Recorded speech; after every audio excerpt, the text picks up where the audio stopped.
जो वाचिक जप होता है, जिसमें आप बोल कर करते हैं, उसमें जो पुण्य मिलता है उससे ज़्यादा आपको 100 गुना ज़्यादा पुण्य मिलेगा।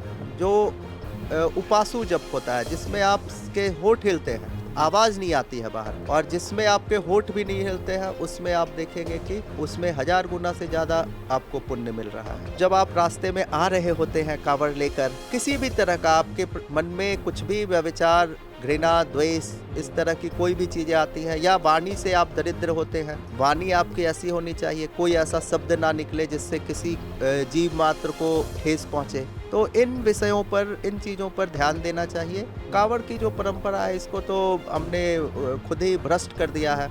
अब डीजे लेकर जा रहे हैं, ये कर रहे हैं। आप जाना है कांवड़ यात्रा पर, आप एकदम शांति से जाए, जप करते हुए जाए। गीत जो चलती है वो ऐसी होती हैं, वो ललकार वाली होती हैं। यहाँ शिव के ये शीतलता है, जो चंद्र है, ये त्रिनेत्र जो है, ये गर्म है, ये हलाहल है, ये गर्म है। तो शिव का जो मुखड़ा है वो आपको सिखा रहा है कि आपको कैसे समन्वय बनाकर चलना है।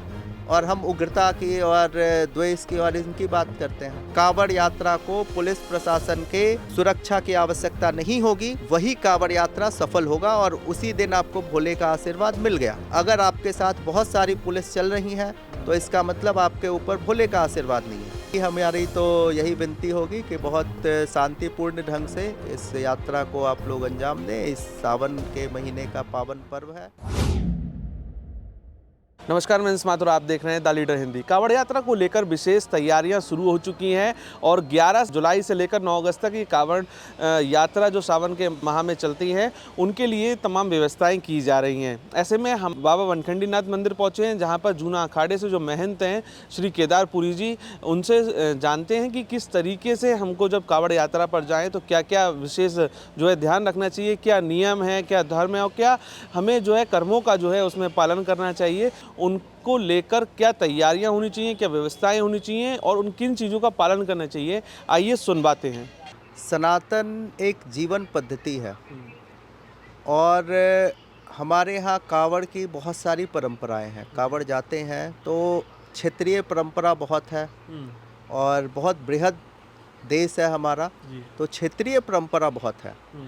अब इन परंपराओं के साथ क्या है, ये जो आधुनिक युग है और उसमें ये जो व्यभिचार है वो उस पर हावी हो रहा है और उसको लोग समझ नहीं पा रहे हैं। नए बच्चे हैं, उत्साह में, उमंग में जाते हैं और हमने तो यहाँ तक देखा है उस उमंग में बहुत सारे ऐसी घटनाएं होती हैं।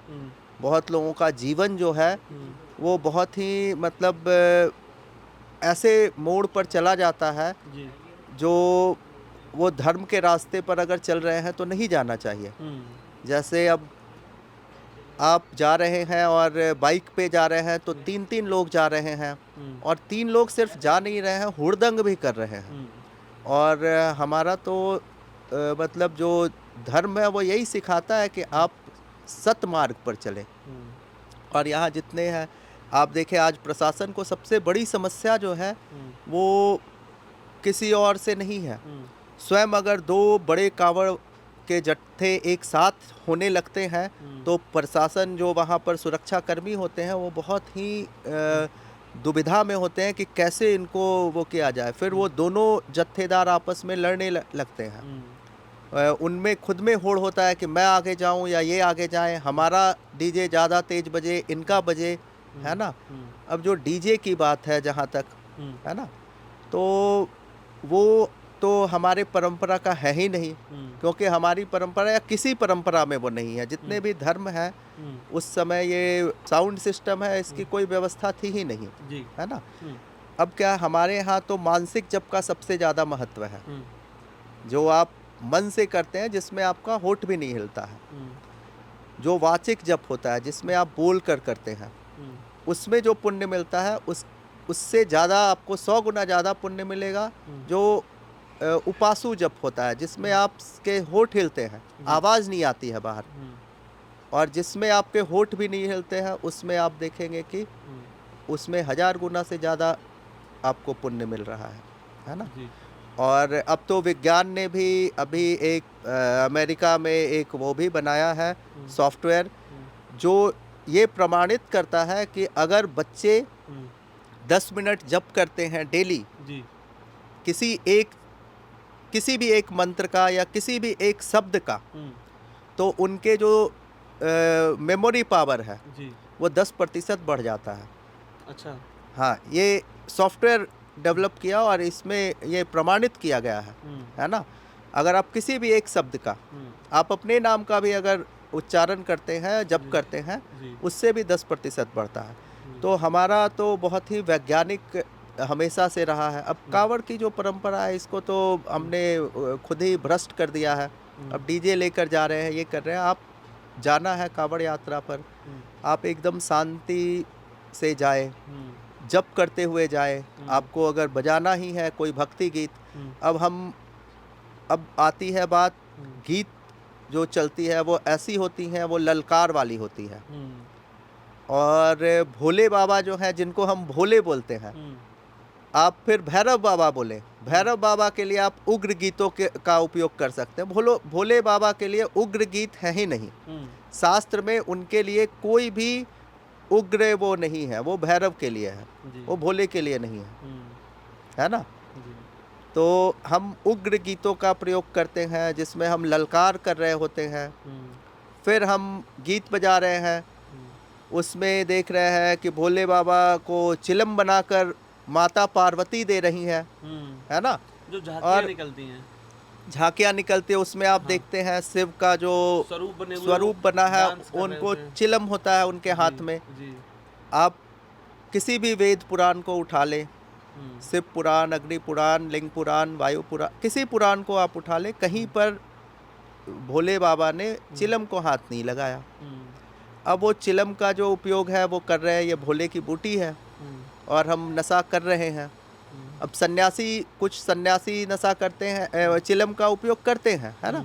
तो उसका कुछ और कारण है, वो इंद्रियों को प्रभावित करता है। वो एक मतलब वो अलग ही, हम उस पर मुद्दे पर ही चले जाएंगे, है ना। वो अलग तो विषय। हाँ, वो एकदम अलग विषय है। ये जो हम बात कर रहे हैं, तो इनमें तो ये तो सारे बच्चे हैं, युवा पीढ़ी है, हमारा भविष्य है, देश का भविष्य है।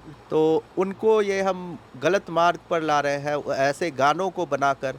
तो प्रशासन, पुलिस को भी जानना चाहिए कि नहीं, हम अगर ऐसा कुछ है तो हम सहयोग लें, सन्यासियों का, जो बुद्धिजीवी वर्ग है उनका सहयोग लें कि ये जो व्यवस्था है उसको कैसे चलाया जा सकता है।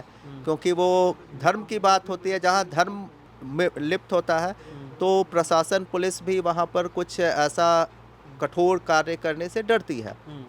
अब अगर हमने किसी कावड़ यात्रा को रोका तो वो उग्र हो जाएंगे कि धर्म के विरुद्ध हो रहा है। तो वो सहयोग ले, हम लोगों का सहयोग ले, हमसे वो बोले, ये पहले से एक वो टीम बनवाए। बहुत अखाड़े हैं, बड़े बड़े अखाड़े भी हैं, उनसे हम जूना अखाड़े से हैं, वो बताए, हम बनाए, वो बोले कि हमें इसके लिए आप लोगों का सहयोग चाहिए। उनका साधु संतों का पूरा सहयोग है उनके साथ। आप कुंभ में देखें, कुंभ में कोई भी ऐसा व्यभिचार नहीं होता है, क्योंकि वो कुंभ सारा जो है वो सिर्फ सन्यासियों का है। जब सन्यासी वहाँ होते हैं, इतने बड़े कुंभ में आपने इस तरह का व्यभिचार, अब जो 2-4 आपने छोटे मोटे कहीं सुने हैं, तो वो सन्यासी नहीं है, वो सन्यासी नहीं है ना। तो जो भी आप देखेंगे, तो इस तरह का कोई भी व्यभिचार आप नहीं देखेंगे। तो महाराज, जैसे कि मान लिया हमने कांवर उठाई है, और उठाने के बाद जब हम जल भरने के लिए जा रहे हैं और जल ले लिया है, उसके बाद हम मंदिर तक आ रहे हैं, तो हमें क्या विशेष ध्यान रखना चाहिए? देखिए, हमारे यहाँ जो धर्म है वो आपको 2 तरह के, हमारे यहाँ हम व्रत करते हैं। तो आज जो आप व्रत कर रहे हैं वो अपने शरीर के लिए कर रहे हैं। 2 तरह का व्रत होता है। आपने जब भोजन नहीं पाया तो वो शरीर के लिए व्रत हुआ, वो उसका कोई लेना देना किसी उससे नहीं है। और जब आप व्रत करते हैं, तो हमारे यहाँ व्रत है, आपकी वाणी पर संयम होना चाहिए, इसलिए कम बोलना होता है उस दिन, या मौन ले लेते हैं बहुत लोग कि हम कोई ऐसा कर्म ही नहीं करें, कोई ऐसा अपशब्द ना निकले, है ना। मन में घृणा नहीं होनी चाहिए, किसी के प्रति द्वेष नहीं होना चाहिए, है ना। कुंठा ऐसी नहीं होनी चाहिए किसी के प्रति। तो इन चीज़ों का जो त्याग है वो व्रत है। ये भोजन जो आप छोड़ते हैं वो व्रत नहीं है।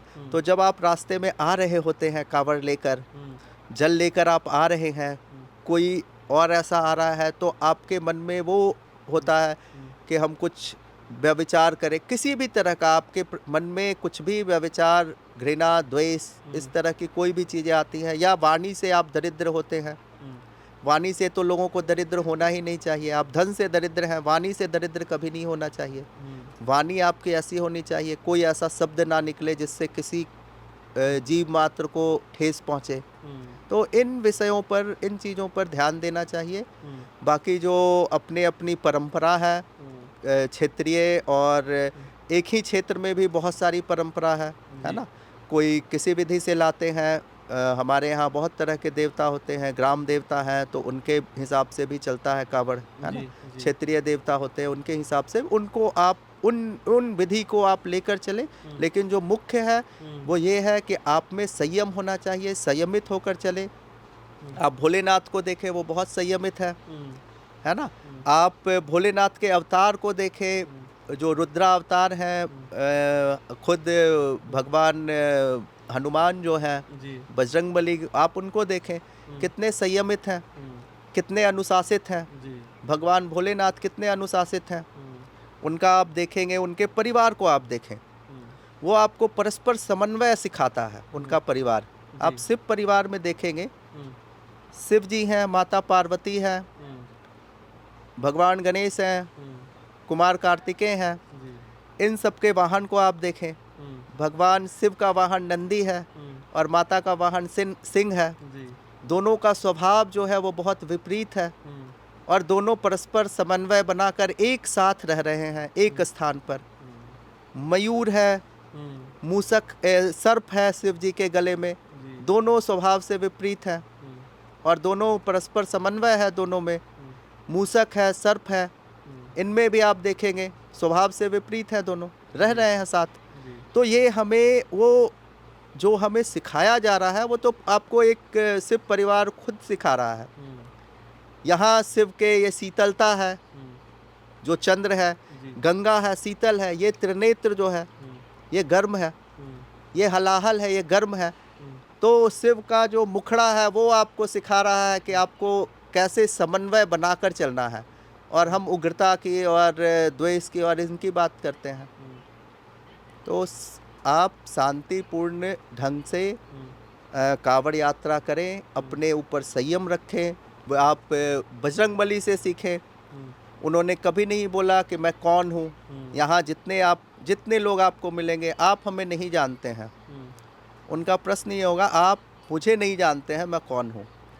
और जो बजरंगबली हैं उनसे पूछा माता सीता ने, तो वो एक शब्द बोलते हैं कि मैं राम जी का दूत हूँ। उन्होंने नहीं बोला कि मैं इतना बड़ा हूँ, या हमने सूर्य को निगल लिया था बचपन में ही, है ना, तो मैं तो ये कार्य हमने किया, वो कार्य किया, अभिलंकनी को हमने मारा है ना। किसी तरह का कोई अपना उन्होंने परिचय नहीं दिया। एक छोटा सा परिचय कि मैं राम का दूत हूँ, और ये भगवान की ही शपथ खाकर कह रहा हूँ, इससे बड़ा कोई परिचय नहीं दिया। रावण के पास गए तो भी उन्होंने परिचय अपना कुछ भी नहीं दिया कि मैं ये हूँ वो हूँ, कुछ भी नहीं। बहुत शालीनता से उन्होंने रावण को बताया कि हाँ, उन्होंने जब रावण ने बोला तुम मुझे जानते हो मैं कौन हूँ, तो उन्होंने उनको शालीनता से बता दिया कि हाँ मैं जानता हूँ कौन हूँ, जिसको बाली ने अपने कांख में डालकर और पृथ्वी के चक्कर लगाए थे, है ना। तो उन्होंने उनको भी शालीनता से समझा दिया, है ना। तो बहुत शालीनता से व्यवहार करें। किसी को जवाब देना है तो जवाब वो देने के लिए आप अगर उन पर विश्वास करते हैं तो बस एक ही बात बोले कि बाबा इसने हमें अपनी शक्ति दिखाई, आप इसको अपनी शक्ति दिखा दो। और आप ये विश्वास माने कि वो बाबा जो है उसको अपनी शक्ति दिखा देंगे, आपको दिखाने की आवश्यकता ही नहीं है। और ये हमने एक बार नहीं हजारों बार ये देखा है और महसूस भी किया है ना। तो आप भी अगर ऐसा करेंगे आपको वो शक्ति दिखाएंगे। आप अपनी कितनी शक्ति दिखा सकते हैं, और जब वो शक्ति दिखाएंगे तो फिर किसी की नहीं चलने। हाँ, आपके शक्ति से वो ज़्यादा ही दिखाएंगे, है। तो बस यही हमारी तो यही विनती होगी कि बहुत शांतिपूर्ण ढंग से इस यात्रा को आप लोग अंजाम दें। इस सावन के महीने का पावन पर्व है, और भी व्यभिचार होते हैं रास्ते में, और भी वो करते हैं, उन सब तरह के व्यभिचार से बचा जाए। भोजन संयमित होना चाहिए, भोजन ऐसा नहीं है भोजन छोड़कर आप कुछ करेंगे, जी और भोजन संयमित होना चाहिए। जो आप जितना शरीर को चाहिए उतना भोजन लें, जी और सात्विक भोजन लें। जैसे अब डीजे लेकर चलते हैं, अस्पताल है और अस्पताल के सामने से डीजे जा रहा है और उसके आवाज़ से अच्छे लोगों का हृदय हिलता है, जी और जो बिस्तर पर पड़े हैं, मरीज हैं, अब वहाँ से आप जा रहे हैं और प्रशासन आपको ये नहीं बोल सकता है कि आप डीजे को बंद कर दो, आप या कम कर दो। जिस दिन आपने बिना पुलिस के आपकी यात्रा पूरी हो गई, उसी दिन भगवान भोले का आशीर्वाद आपको प्राप्त हो गया। जिस दिन उस कावड़ यात्रा को पुलिस प्रशासन के सुरक्षा की आवश्यकता नहीं होगी, वही कावड़ यात्रा सफल होगा और उसी दिन आपको भोले का आशीर्वाद मिल गया। अगर आपके साथ बहुत सारी पुलिस चल रही है तो इसका मतलब आपके ऊपर भोले का आशीर्वाद नहीं है।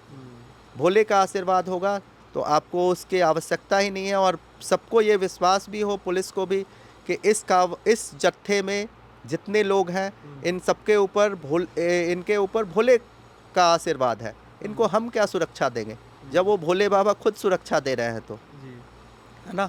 तो आप जब शांति सौहार्द से जाएंगे तो आपको वो सुरक्षा वो खुद प्रदान करेंगे, हमें किसी सुरक्षा की आवश्यकता नहीं है। तो महाराज ने एक सबसे बड़ी बात कही है कि अगर आप खुद संयमित होकर इस यात्रा पर जब चलेंगे तो आपकी स्वयं सुरक्षा करने के लिए भगवान खुद आपके साथ होंगे, तो आपको और कोई भी धरती पर सुरक्षा की अनुभूति करने की ज़रूरत नहीं पड़ेगी। आपको संयमित रहना है, सारे नियम धर्म का पालन करना है और इस पावन पुनीत यात्रा में अपने योगदान देना है, और इस पुण्य की सावन की जो ये बेला है भगवान शिव को मनाने की, उसमें भागीदारी बनना है। आप देख रहे हैं the leader Hindi, camera person Kaif के साथ मैं अंश माथुर।